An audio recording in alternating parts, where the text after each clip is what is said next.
So again, thank you for joining us today. For anybody who hasn't joined us before, I'm Shauna Fleischbein with Castle Group. I am the Senior Business Development Manager, covering kind of the greater Tampa, Sarasota, Pinellas, Hernando, that whole Pasco area. And today I'm joined by Sharif and Daryl of Clark, and I'm going to let them go ahead and introduce themselves. Excellent. Sharif, you want to go ahead? Hi, my name is Shreve Jackson. I've been with Clark for exactly 5 years. I started a week before everything shut down in 2020. And so I am the Central Florida consultant covering from about St. Lucie to Jacksonville. So I have a number of counties in my territory. And I am excited about working with Castle Group again today. Excellent. Thank you. Yeah, my name is Daryl Bajati. Been with Clark for over 10 years now. Been in the environmental services industry for over 15 years. And I service South Florida. So if you think of the state and you see everything from Okeechobee south of that, that's the territory in which I service both communities and municipalities for mosquito control and midge services. Great. Well, thank you guys. As you know, a native Floridian myself, obviously we're at that time of year where we have our fun little pests around that like to, give us some little love bites and annoy us from time to time. So, this is a great topic. I think we've been doing this every summer with you guys for probably 3 years or so now. So we appreciate you guys joining us. And for everybody here, we will send out an email. I will send out an email in the next day or so that will give you a link to this recording. So if you weren't able to stay on for the whole thing or you want to share it with somebody, I'll send you the link along with some other information from Clark that kind of is supplemental to this presentation today. So you can expect to get that. And without further ado, I'm going to hand it over to the experts here. Excellent. Well, thank you, Sean. We really appreciate the opportunity to speak to the audience here today. And good morning, everyone. Thank you for your time. So as we all gave introductions, again, my name is Daryl Bajati with Clark. And today we're going to talk about integrated mosquito and midge management for associations that you may be managing yourself here in and around Florida. So a little bit about Clark. Clark is a global public health products and services company. And we've been around for over 75 years in business.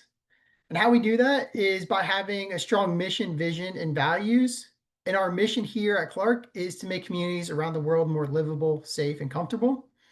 And our vision is to create an organization that reaches around the world to help make more than 660 million people more livable, safe, and comfortable.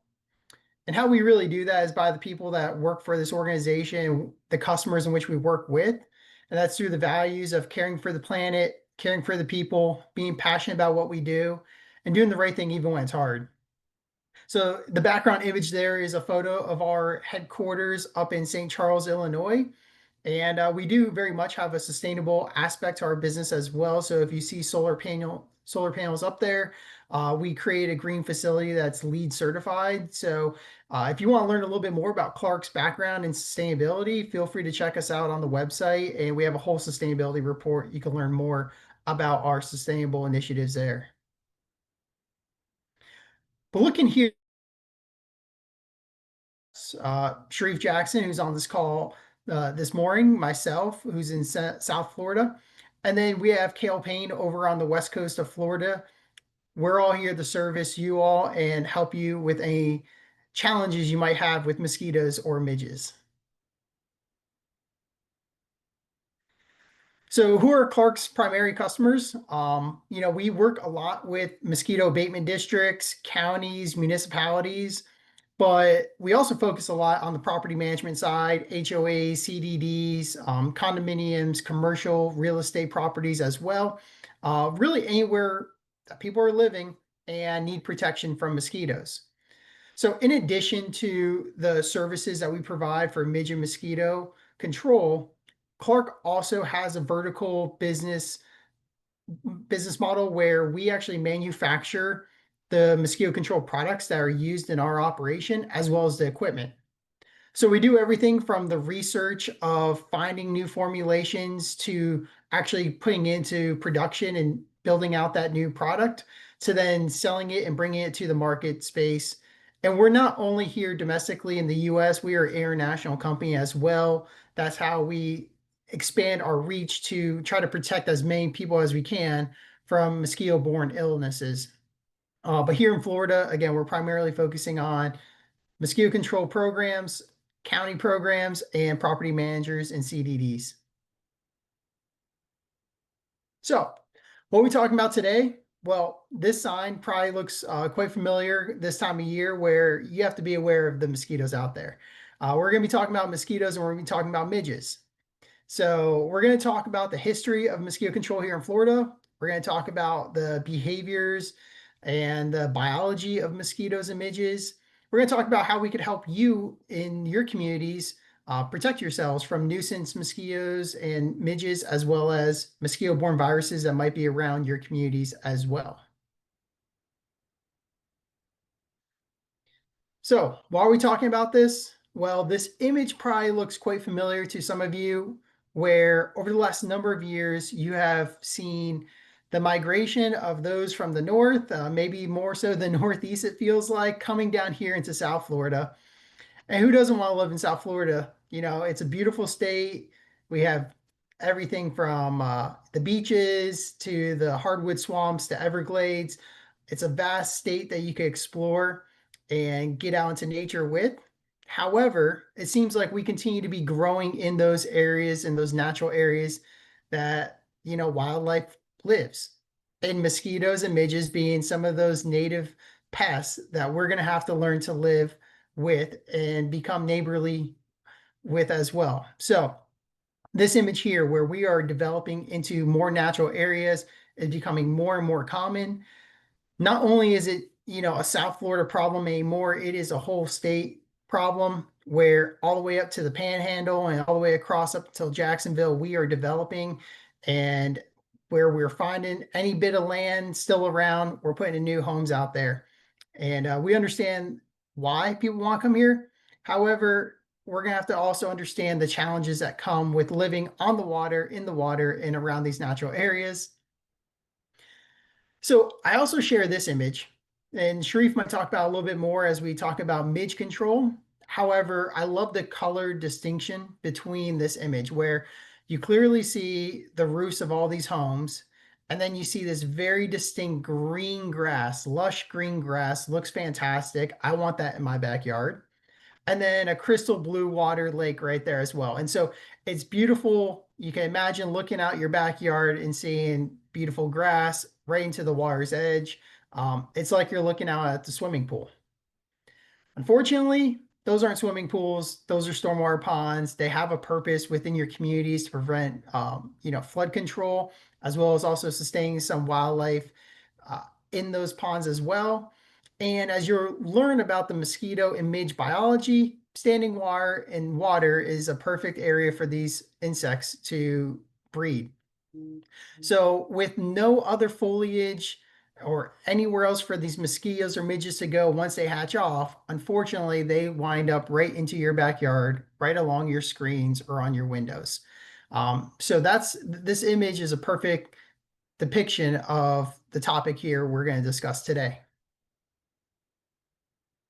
Yeah, I know I mentioned we're talking about midges and mosquitoes in and around the communities and how we continue to develop into more of these rural areas. Developers are also challenged by permitting requirements to keep some form of natural areas or preserve areas within these communities. So what you see here in this image are a few of the zones blocked off in blue or yellow that the developer has had to keep and be permitted to have that natural wildlife area. But you could also see it's bumped up in and around homes. So naturally, we're going to have flying insects coming out of these natural areas that need to be there. And so we're going to have to learn to live with them. Now, this is what we don't want. For you all on this call today, you see mosquito hatch-offs or midge hatch-offs. You possibly get some folks who are getting bit by them and the phone starts ringing off the hook. This is where mosquito control or midge control may have been something you never even thought of or had to deal with before. But once these phone calls start coming in, they're looking for a quick response as to what you're going to do. So hopefully you remember Clark and how we could support you when those phone calls do come in. So as I mentioned, a little bit of the agenda we're going to discuss here is the history of Florida mosquito control, mosquito biology and habitat, vector-borne disease update. Then we're going to get into an integrated mosquito management approach, uh, midge biology and habitat, and then midge control as well. So oftentimes when we give these presentations, we lead with this slide here. And it's unfortunate to see it's a little outdated, 2016, but nonetheless, it still paints the picture, especially here in Florida. I'm sure you have family relatives, or I know my wife is like this, where she's almost fearful to get into the water because she's always afraid she's going to get bitten by a shark. And, it is true. Sharks are out there in Florida. However, if you think of the mosquito and how one mosquito or how mosquitoes in one day kill more people than sharks have over the last 100 years, it really poses that public health threat that mosquitoes share worldwide. So we want to make sure that we're protecting ourselves even here in Florida. So looking at some of the background and history of mosquito control in Florida, well, going all the way back to 1838, Florida's first petition for statehood was ratified. And John Randolph of Virginia warned against voting Florida into statehood. He was saying that the land would never be habitable due to its swamps, alligators, and mosquitoes. He was pretty accurate there. We do have a lot of swamps, we have a lot of alligators, and we surely have a lot of mosquitoes here. Florida's landscape and natural environment is perfect for mosquitoes. Shallow, high organic, nutrient rich water, and plenty of water all across the state from coast to coast. So, even in the 18th century, parts of Florida lying between the St. Johns River and coastal lagoons of Cape Canaveral was called Mosquito County. So if you're looking at that map there, that large chunk of land highlighted in pink is what we called Mosquito County. So, they couldn't think of any better name than that. You could only imagine what the presence of mosquitoes felt like back in that time period to be called that. And well, unfortunately, mosquitoes started having a serious negative impact on the state of Florida and posed a serious human health issue. Whereas we had a yellow fever outbreak in 1888, where over 10,000 people of only a 26,700 county fled Jacksonville to try to get away from the epidemic of yellow fever going on. Now, at this time, we didn't know that mosquitoes were the ones transmitting the yellow fever and people were getting deadly ill. However, being as they didn't know it was coming from mosquitoes, any people trying to flee that area were literally met at gunpoint, refusing to let these people into any other county or into any other state once they knew where they were coming from because they didn't want to get sick themselves. And it wasn't until the 1900s that we understood the link between the disease and mosquitoes were discovered, which then prompted us to start mosquito control abatement districts. And if you really want to get nerdy and understand the history of mosquito wars here in Florida, there's this fantastic book down there in the bottom left-hand corner called The Mosquito Wars. It's the history of mosquito control in Florida by Gordon Peterson. He's a fantastic author and it's a really enjoyable read. But as I mentioned, it wasn't until the 1900s that we realized that mosquitoes were the ones transmitting the yellow fever disease. And so in 1922, Florida Anti-Mosquito Association, which is still around today, just known as FMCA, Florida Mosquito Control Association, was formed. And currently, the Florida Department of Agriculture and Consumer Services is the organization that oversees all of mosquito control in the state of Florida right now.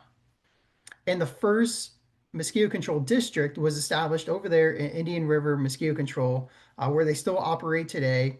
And between the 50-year mark as to when we got our first mosquito control abatement district, to 1975, we had over 52 mosquito control districts established. So you can see how we quickly realized within the state how important it is to establish a mosquito control program. So looking at present day, everyone thinks, oh, mosquito, it's the same mosquito that you slap on your arms. No, we have over 80 different mosquito species here in Florida.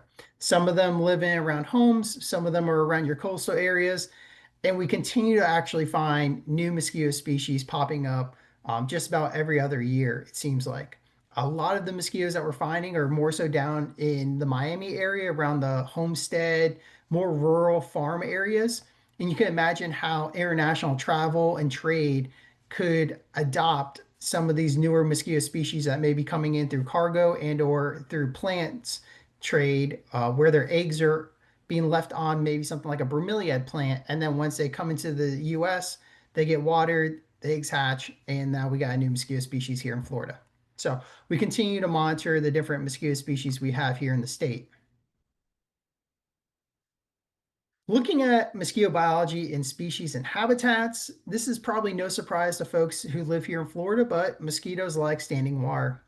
In particular, stormwater ponds, stagnant water, farms that hold, any bit of standing water, it can only just be a couple inches, is all mosquitoes need to actually lay their eggs, have the larval hatch off, and have adults flying around. Now, what's become more of a challenge are what we consider the container breeding mosquitoes. These are mosquitoes that breed in small containers like your potted plants, your bird baths, your kids' toys in the backyard that go unchecked. Anything in and around the house that could hold standing water is becoming a more and more of a concern, especially those old tires sitting on the side of the house if you have some. So this is where mosquitoes are seeking out a cryptic area to lay their eggs and to hatch off adults. Now, those of you who might not be too familiar with the life cycle of a mosquito, it actually spends a majority of its life in the water stage early on. So the female mosquito lays its eggs in the water, and then the eggs hatch into what we call larvae. And the larvae go through 4 different instars, so 4 different growth spurts, until it finally becomes a pupa. And the pupa is the final stage before it emerges from the water's source and becomes the blood-sucking adult flying mosquito that we know them to be. And as I mentioned, we have a lot of different mosquito species.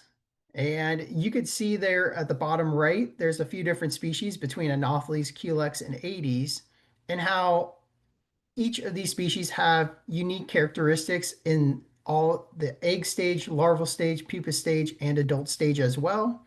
So all through its different life cycles, you could see different types of characteristics of these mosquito species. So now when we're talking about the eggs, eggs need to be in permanent water and or need water, of course, to hatch the egg. So some mosquitoes lay their eggs directly on the surface of the water, and those eggs are going to go and hatch into the larva within about 24 hours. Some other mosquito species can lay their eggs just above the water line and would actually wait for water to, like a high tide to come in or a heavy rain event, to then bring that water level up a little bit for it to then hatch off and lead to the larval becoming available. So mosquitoes are very particular as to where and how they lay their eggs, and it's species dependent as well as habitat dependent. But in and around your home, you should be looking at places like your gutters, your bird baths, downspouts, potted plants, especially bromeliads if you have them. Those are perfect areas for mosquitoes to lay their eggs. And once they hatch from the eggs, we have them in the larval stage. We call this the wiggler stage. And clearly by that video, you see those larvae are very active and wiggling around. And then we have them in the pupa stage here, where they will then tumble.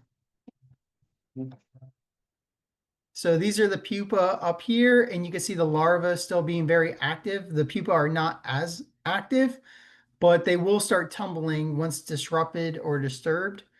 And so that's how we could tell the difference between the larva and the pupa in this life stage. There's that pupa tumbling there.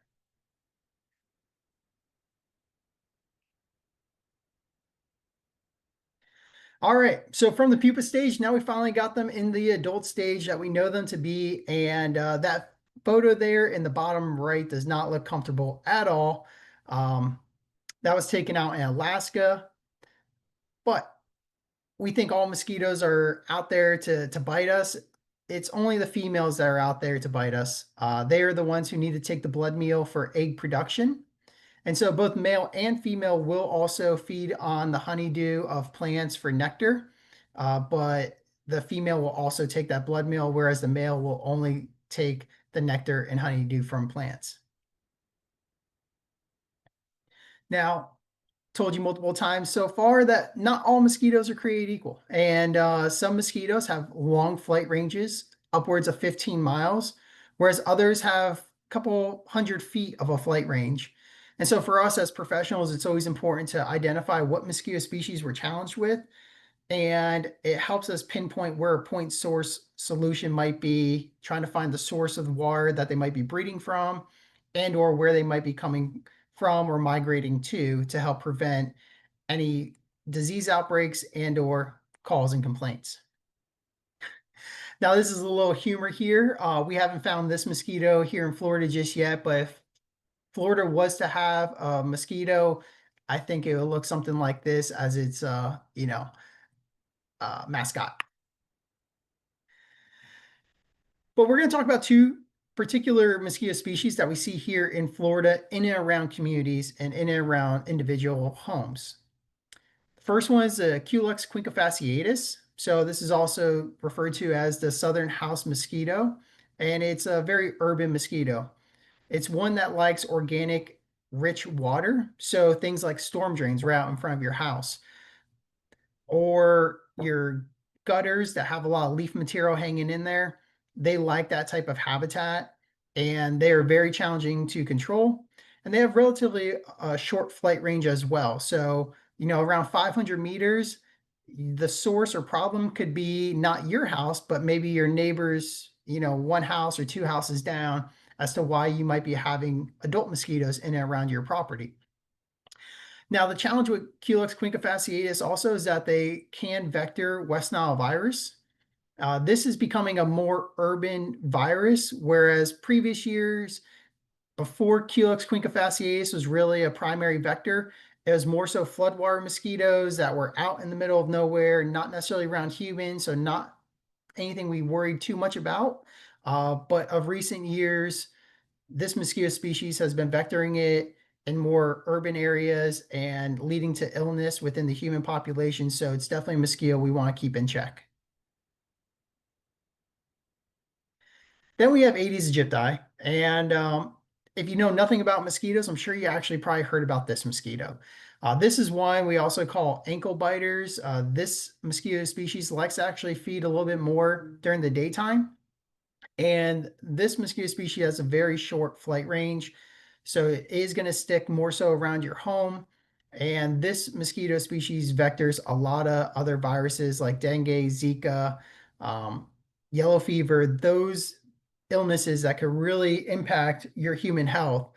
So it's important to keep this mosquito in check as well, and one that we often try to target with more boots on the ground, source reduction, larviciding in and around the properties.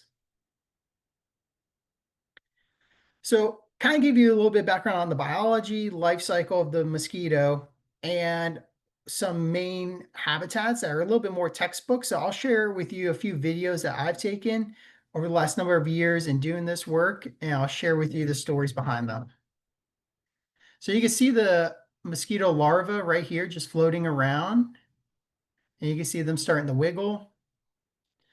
And this is a bromeliad, beautiful looking plant. Whereas this was a community who kept complaining about mosquitoes when their staff was walking in the morning and leaving late during the evening.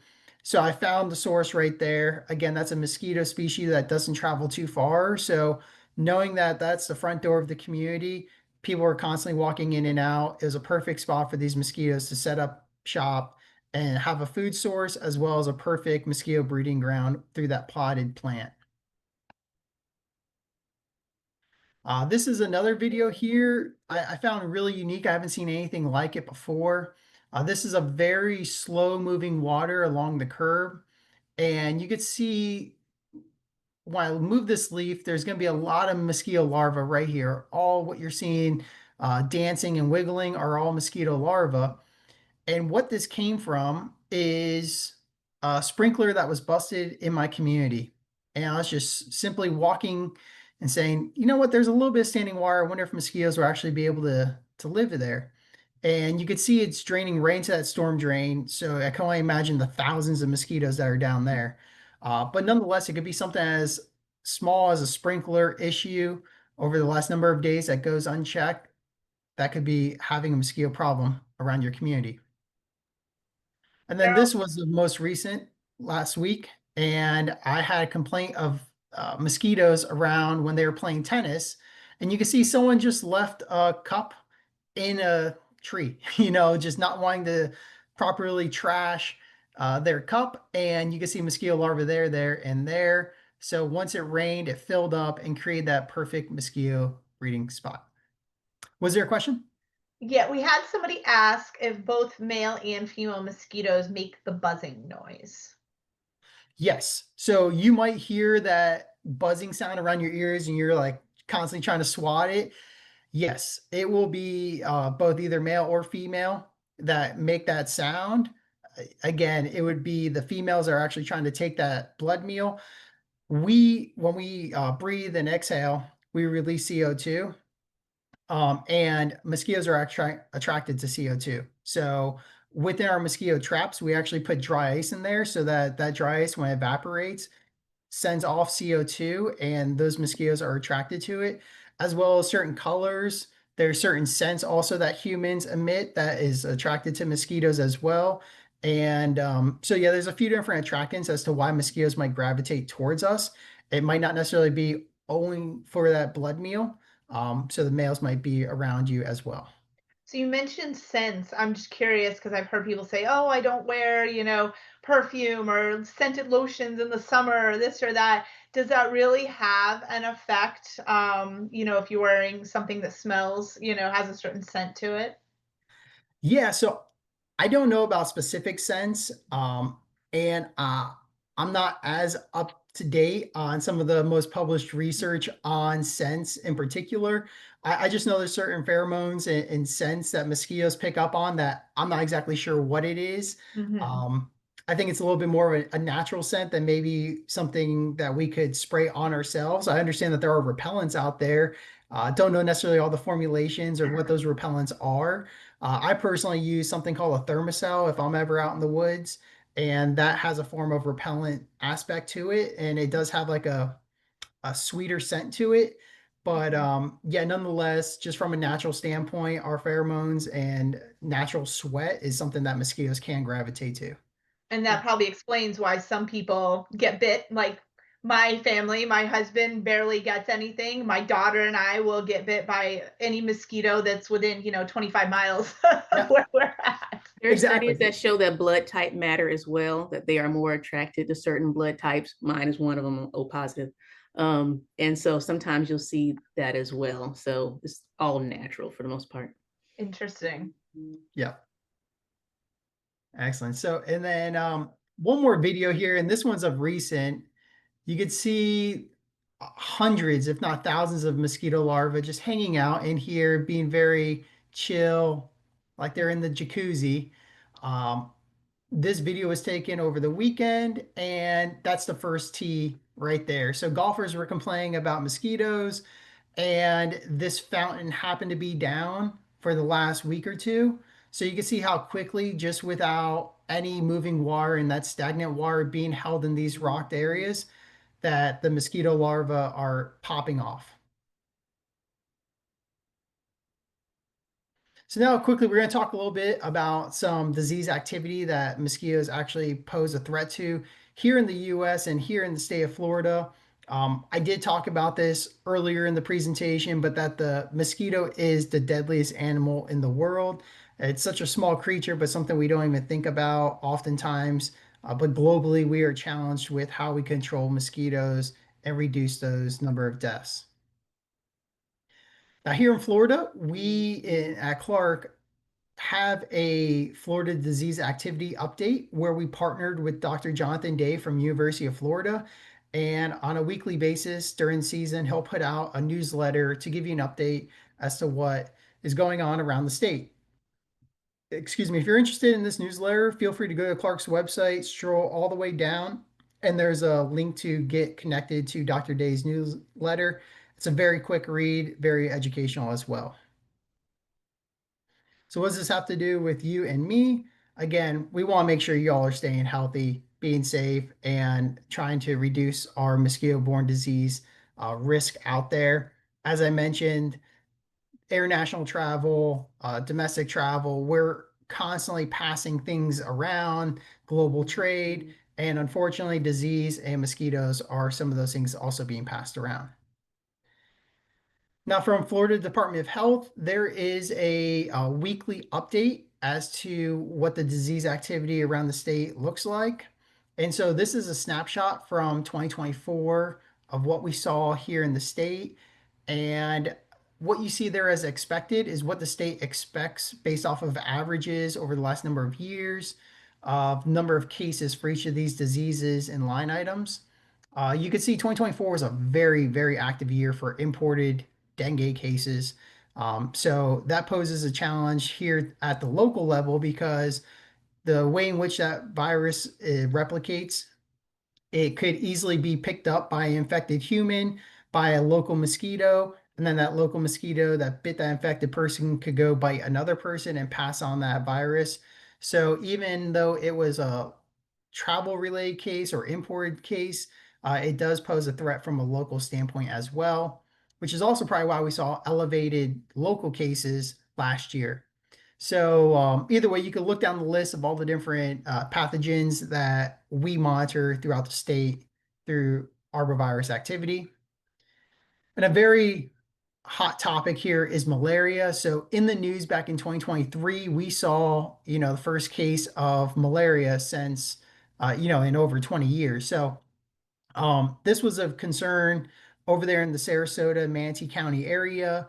Want to make sure folks are aware of what happened, and that even though we haven't had them for 20 years, you never know when a virus or disease like this might show back up. And how the malaria works is an infected mosquito bites a person.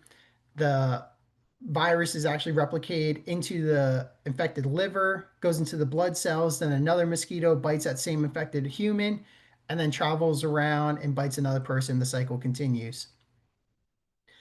So with malaria, it could be very deadly, but you could also have very much just combined symptoms of fever, chills, sweats, headaches. They really call it like bone chilling. It is nothing that you want to have and or your family have. So be aware out there. Then you have dengue virus. This one, unfortunately, has become more and more common here in the state of Florida, where around 90% of infections are asymptomatic, which is good. However, you could be walking around asymptomatic, continue to get bit by mosquitoes, and pass that virus around in your local population. So Florida has been a hot topic for dengue. Hopefully here we could reduce those number of local cases from last year. And right now we're doing pretty good, knock on wood. We only have around 69 travel cases and 1 local cases, whereas last year you saw we were over 600 imported cases and over, I think, like 90 local cases too. So definitely something we want to be aware of. And this is an image here at the end of 2024, just showcasing all the counties that had some imported dengue cases. South Florida being the primary source of that local case. And a lot of that comes from the travel, international travel from both Cuba and other areas where dengue is more endemic. They're traveling back into South Florida, Broward County, and that's why you see elevated numbers there. And the way in which it works is an infected mosquito bites a person, that person carries it in their body, then another mosquito bites that infected person, then goes and bites another human, and the cycle continues. Now, Zika, again, this came on radar out of nowhere. In 2015, we had 0 cases, and by 2018, we had over 5,000 cases.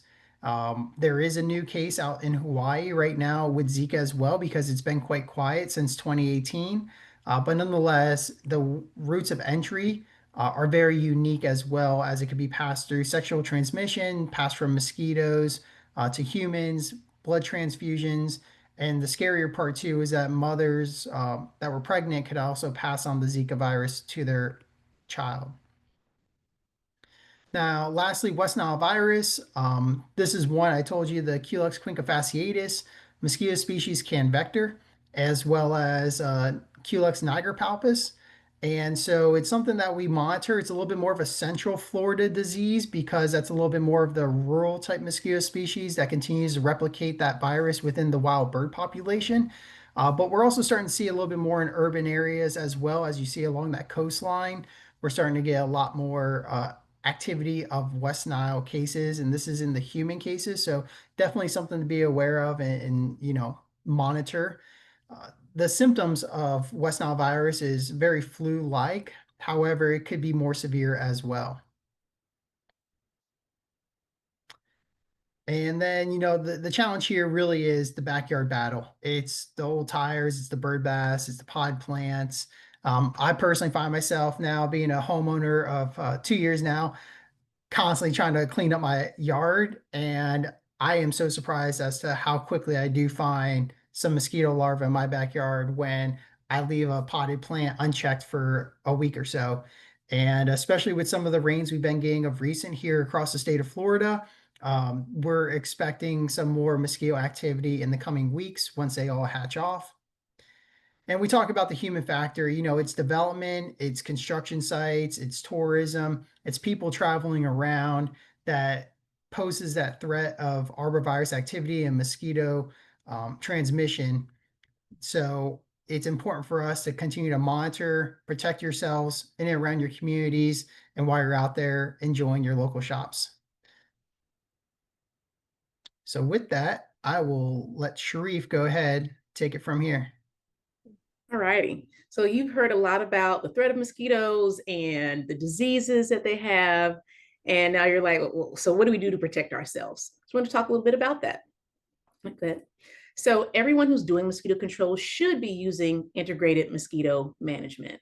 And this is a process that goes through education, survey and mapping, surveillance, larval control, and adult control. There's a couple of pillars that come together to guide our full response to protecting everyone from mosquitoes. The first one is education, which is what we're doing right now. Educating you about the threat of it, and then we're going to get to how you can help us, or how you can help us protect you, because it's really a community thing. There are people who right now are breeding mosquitoes for their entire neighborhoods by themselves. So you can actually have a great effect on the comfort of and the safety of your neighborhood with what you're doing. So again, education is a really important piece of that.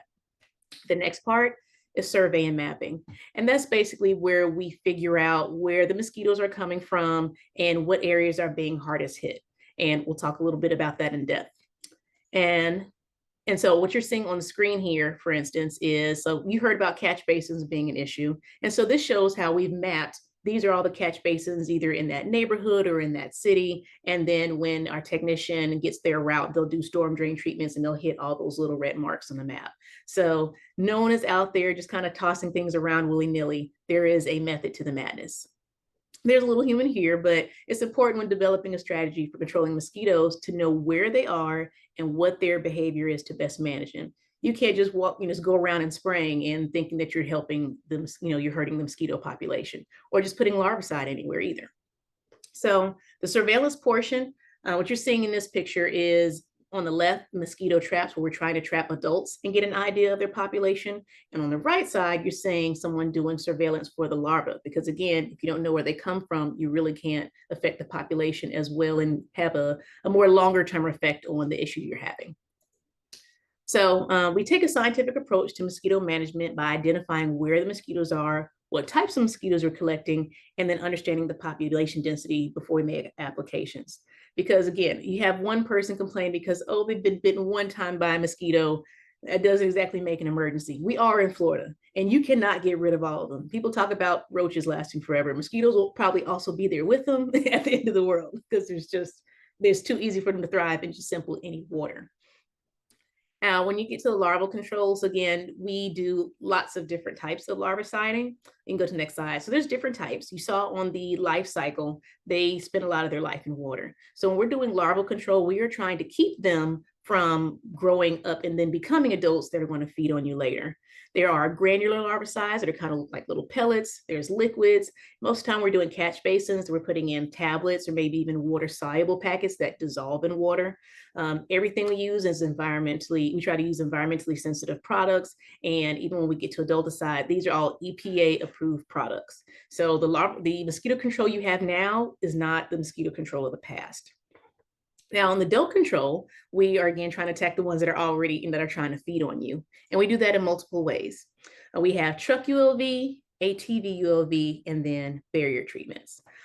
We are putting out these treatments at very ultra low volume. So we're talking pinprick type dots of spray. It's not the DDT of years ago where there's this huge fog coming out the back of the truck. That is not what's happening now. Again, the other thing is when you're doing adult ULV, you can go back to the last one, I guess it's going by time. The adult ULV there's not a residual to that. So you may get questions, well, how long after they spray this, is this going to last in the environment forever? No. It's made that once it hits the ground, is going to break down in the sun and then dissipate and be gone. So the ULV treatments are meant to hit as many mosquitoes as they're flying as possible, and then it's done, it dissipates. So there's not a long-term effect to that. The next one is a barrier treatment. Now these have a residual that lasts up to 7 days. We usually spray like the trees and shrubs around a pool or a tennis court or picnic areas, places where people are going to be sitting in the same place for a while, and you don't want the mosquitoes to sit around and harbor in those shrubs and then come out to eat once you come out to eat at your picnic area. So this one is a little different, but again, the residual is only 7 days, which is why we would have to come back and do it again. All right, next slide. The GPS tracking system is interesting. So again, you may get questions about, oh, I saw a technician he was going too fast. I just know it. There wasn't enough spray. The technology has changed so much that we can see where that technician was, what route he went to, how fast he was going, was he even spraying or not, what was the flow rate, all of that stuff. So it adds greater accountability for our technicians, adds some checks and balances for us to make sure people are doing the job they're supposed to. Just so you know, we can actually set our machine so that if someone is going too fast, the spray will cut off completely. If they're going too slow, it's going to cut off completely. So there's a window of area that they're supposed to be driving to make sure, and it'll also change the rate that is flowing. So if someone's going faster and they're going through that route faster, well, you need the spray to come out at that rate so that it covers what it's supposed to. But if they're going slower, you don't want it to come out as much because then you spray it all in one place. So it will adjust with the speed. So again, lots of cool things have gone through with mosquito control technology. Now, how can you help us help you? One, tip and toss. You want to eliminate breeding sites in and around your yard. Pet dishes, flower pots, toys in the backyard. If it rained, it's holding water. Clean your gutters. A lot of us don't even look at them as they're going in and out your house, but if there's leaves in your gutters, the water's not flowing through. So that will be a breeding place for them. Changing the water in your bird baths, your wading pools, ornamental pools, you can put mosquito eating fish in there. So and cover your pool if you're not using it, or, keep it clean. We've seen, again, one person provide mosquitoes for the whole neighborhood because their pool is all green and nasty and they are gone someplace else. They went traveling for a month. If you can, fill in drains and ditches in your yard. I know sometimes if it's closer to the street, it may technically be city property, but if there's some areas that you can fill in so it's not holding water like that, I would definitely recommend that because those ditches will definitely fill up. And then last but not least, as he gave you an example of, irrigate your lawns responsibly and don't let it provide a bunch of extra water for the neighborhood. Now, there are a lot of cool resources out there for you, like this one, and you can click on it, from the Department of Florida Health. Can't hear it. Can't hear the sound. I don't know why. He's probably playing around with it. I can't. We can't sound, so we may have to come back to it. But that is a video with the Florida Department of Health. And oh, you know what? Maybe it's because he's controlling it, but I'm talking. I don't know. But yeah, so you can share that videos to your social media. You can share infographics. You can put some of those pictures and PDFs and newsletters. We have some things that we can share with you as well. You can reach out to us and say, hey, we want to put something in our newsletter. Can you give us an article? Can you get us some information that we can share? We can get that to you for your newsletter. Also, if you go to Clark website, we have blogs and top 10 things you didn't know about mosquito control and stuff like that that you can always use to share information with your community. So these little buggers, lots of fun. Midges. I wonder how many of y'all are familiar with midges. So these will cover somebody's home and have them screaming at you because they can't step out their back door. So let's learn a little bit about midges. So aquatic midges, while they're called blind mosquitoes, they're not really mosquitoes. They're really called they're a true fly. They don't have a proboscis, so they're not actually going to come. They're not going to bite you. They're not looking for blood from us. There's somewhere around 300 species in Florida, but there's two main ones that we see all the time. I like the name Chizzywinks. That was my favorite name. So their life cycle is very similar to the mosquito. You got the eggs in or around water, larvae, and then they become pupa and they come out in adults. The entire cycle can be 3 to 9 weeks, and it just depends on the temperature. Of course, we have great temperature for stuff to be growing all year round, but it's a very similar life cycle. Now, the edge midges, if you call me out and you see me out there digging out in the soil right around the pond, I'm looking for these. They're called bloodworms. So, or we call them bloodworms. Those are the larvae of the edge midges, as in the edge of the pond. So I wouldn't say they're easy to look for because sometimes you'll find them in one spot and not the other. So usually when I come and check, I check a couple different spots around the pond to see if I can find them. But if you move around that substrate right around the edge of the pond, that's where you'll find them. Now the adults will have like a light tan, like greenish look to them, bushy antenna on the males. They're going to come out in huge swarms. And what do? They mate, lay eggs, and die. And they do it really quickly.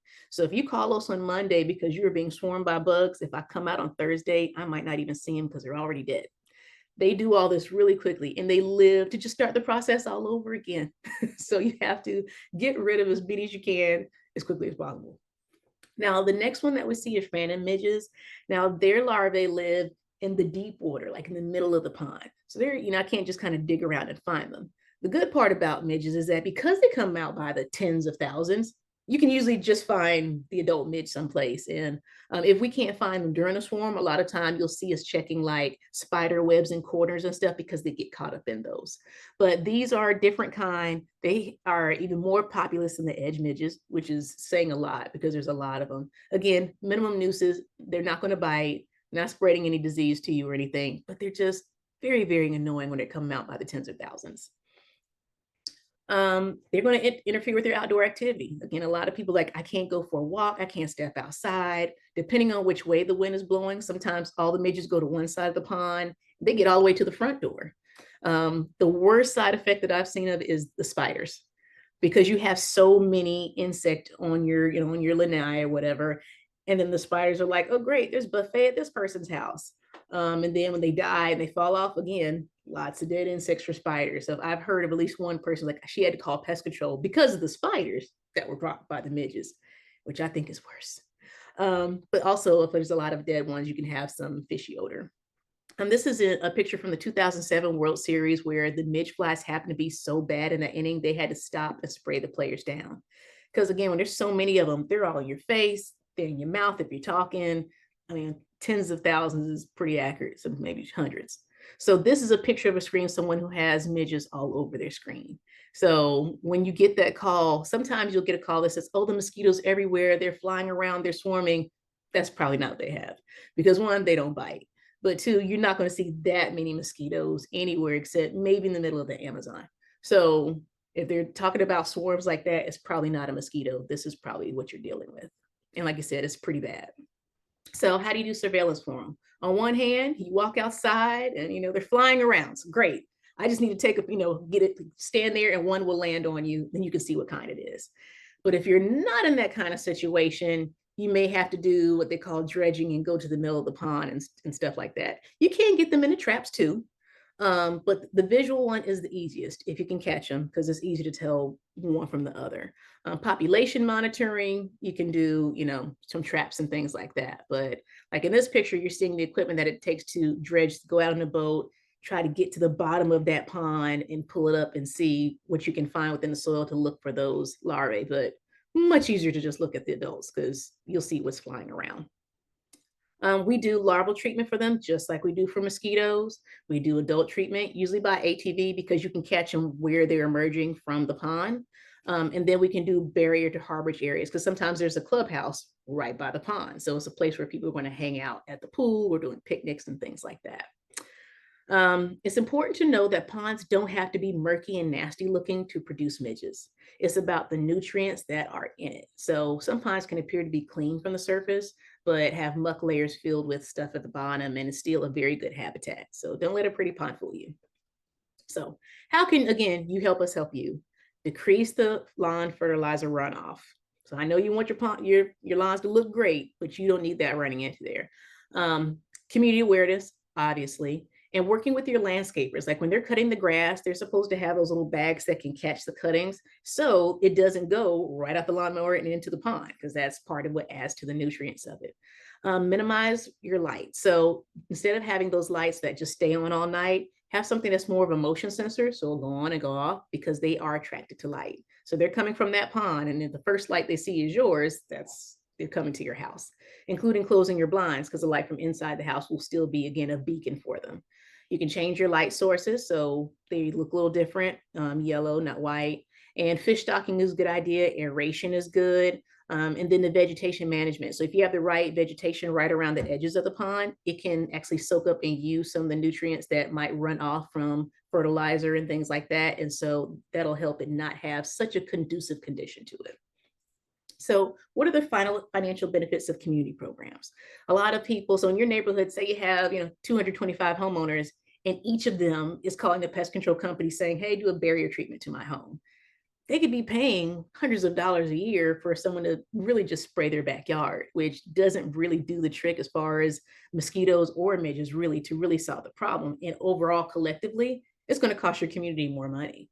Where what we do is contract with the HOA as a whole and have a contract where we will come through, whether it's with truck or ATV, barrier, whatever, however you want to, and how many times. They pay to you, to the HOA, to get that contract. They pay way less because it's a collective bill that's coming from everyone versus each individual home paying for the service. So it can really make a difference in what's coming out of people's pockets, but more importantly, it'll actually be a better treatment, because your pest control company, again, is only going to spray somebody's backyard. They're not going to get to the heart of the issue, which is the pond they're coming from. And then they also don't have the kind of truck and ATV equipment to get large populations of those mosquitoes or midges. So unfortunately, most of y'all don't have it in your budgets. So sometimes you just have to eventually create a line item for it the next year, or a lot of the communities will say, we'll pull something out of contingency for now, but then we'll just plan for it for next year. Even if you put $1 on it, it's now a budget line item that you can shift things over to, which I learned about in my sorority, because we're always moving things around the budget. So, unfortunately, when you don't have it in your budget, you kind of got to find a way, but it is the most economical way probably to actually truly reduce the problem and cost the residents a little less money. And then of course you're the hero because you figured out how to solve their problem. So that is all I have for you. And we do have a little Kahoot quiz that we give out a gift card. Thank you so much for your time. Do we have any questions that are in the chat at the bottom that we can? Yeah.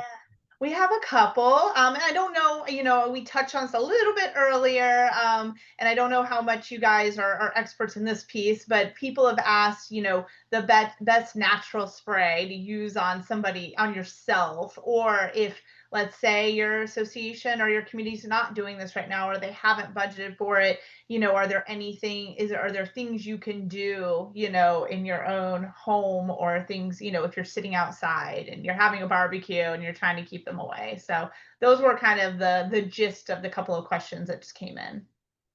Well, I haven't used this thermostat myself, but I have one.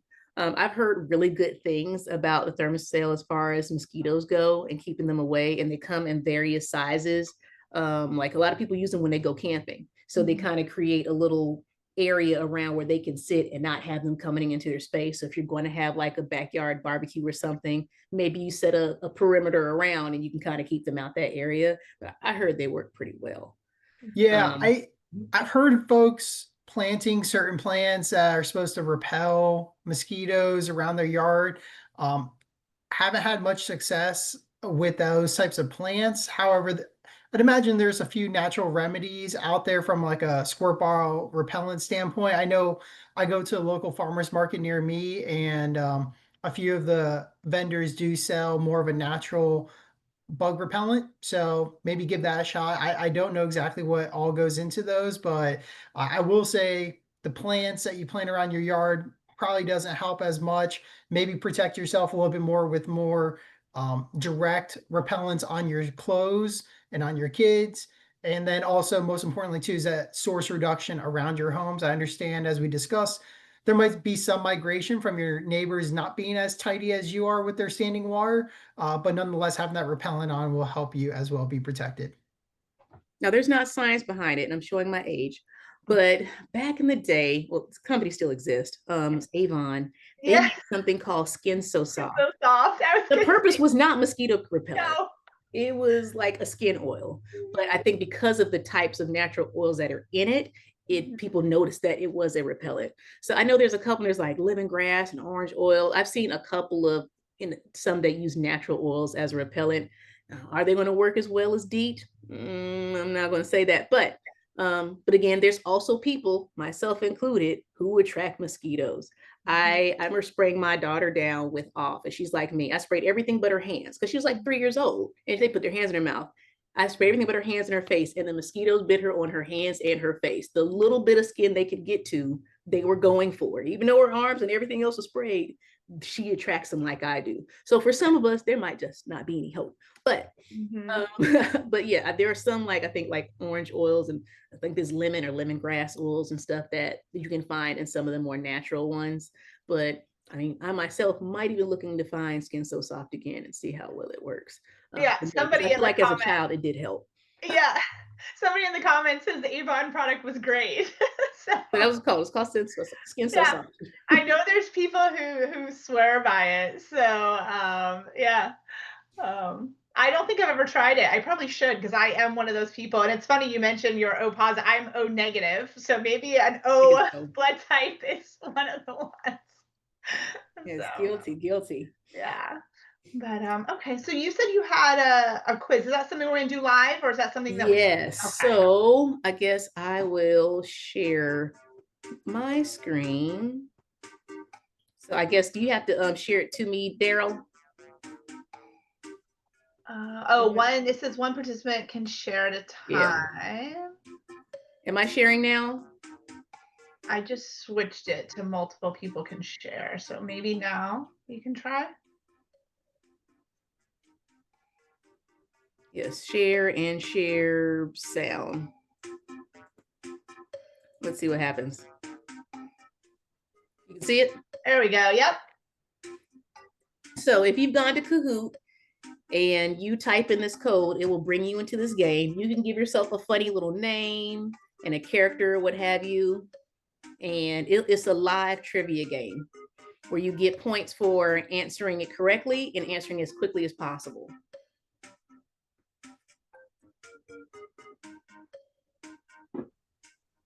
I think my daughter uses this at school. I remember her saying Kahoot before. It's so funny. Yeah, it's a lot of fun because it's live. And so you can see it'll do like who's first, second, and third after every question. And it's a good way to be interactive. Nice. We have a couple people.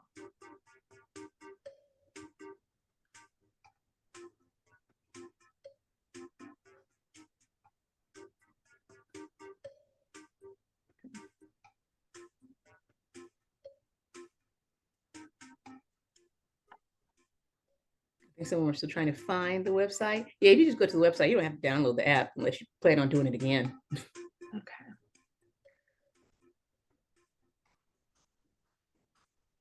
There you go. And did you say you have a prize for somebody? Yes. Yeah, we Okay. usually send out like an Amazon gift card or something. There you go, guys. There's 20 some of you still on. So if you want to join the game real quick, you can potentially win a gift card. Winner takes all. Let's see if anybody. Oh, somebody said, how do I get in? Do they just scan the QR? Or You can scan the QR code to get in, or you can go to and type in www.kahoot.it and say join a game, and then they'll ask for the game pin, that number. So you can do the QR code or go to the website. There you go, guys. You probably either use your cell phone with the bar or the QR code, or you can just go to the website and put that pin in. So we got one more who joined. We'll give you another. Oh, somebody left. Taking too long, I guess. Oh, there's somebody else. There we go. Harry's back. Give another minute here for anybody to join. Yes, like, where everybody else go? Well, that means there's less people you have to beat. That's right.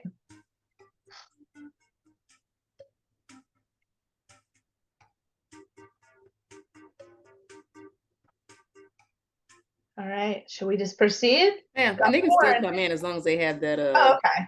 That number. Perfect. All right. This off the screen. First question.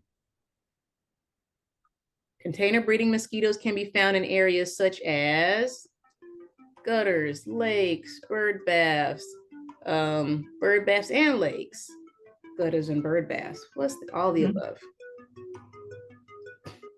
So you click on your phone, which triangle or which, square or whatever the color that matches the answer you want to give.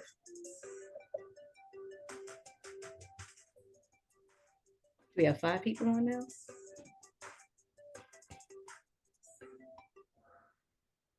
All right, we have clogged gutters and bird baths. So the key word here was containers, because a lake isn't a container.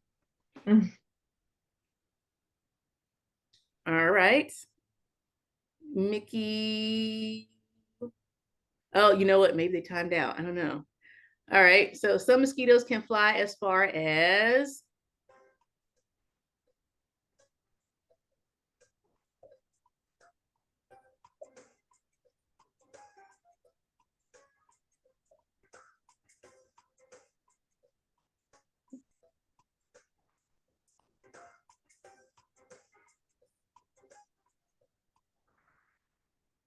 we got the right answer, 15 miles. All right, Harry's at the top. True or false question. Male and female mosquitoes feed on people. True or false?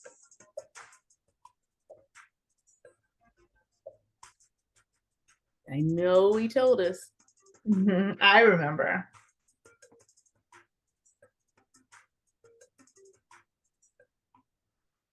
False. Only the female mosquitoes feed on us. All right, Harry's still at the top. What is the hashtag used to remind residents to dump excess water from their yards? It was on the slide and I said it.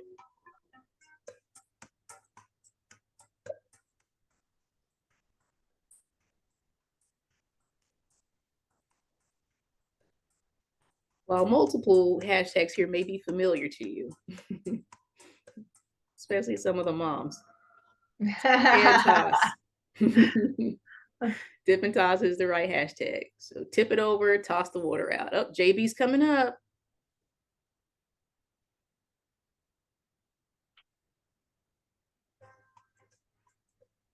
All right, mosquitoes can breed in your house. Can they? Do they have to be outside?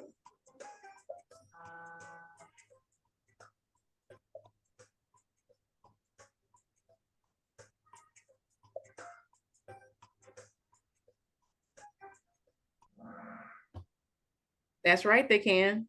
One gets in the house, starts laying eggs in some plant potter you have, and they feed on you.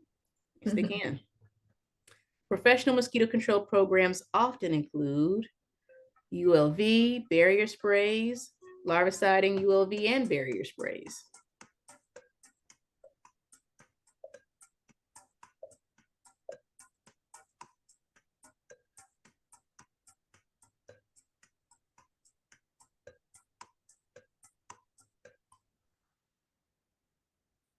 That's right, you can have all of that. Let's see if JB's still at the top. Yep. All right, only 3 more questions. Ponds don't have to be murky looking to produce midges. Is that true or false? True, absolutely. Everybody got it. They don't have to be nasty looking. All right, 2 more questions. What can residents do to reduce midge activity? You have to get it right and get it right the fastest to get the most points.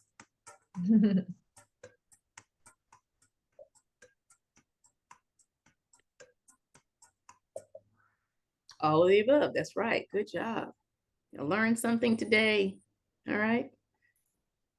Last one. What else can be done to decrease breeding in the ponds? What else can you do? Yes, I tried to trick you just a little bit.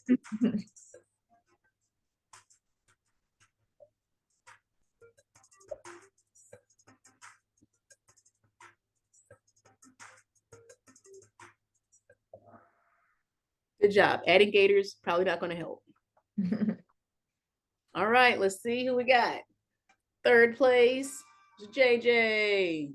2nd place, Harry. 1st place, JB. All right. So JB, if you could put your name and your emails in the chat, or let us know who you are. We would like to send you a gift card. Congratulations, JB. Congratulations. You have won. Where'd it go? Guess I do my full screen thing. There we go.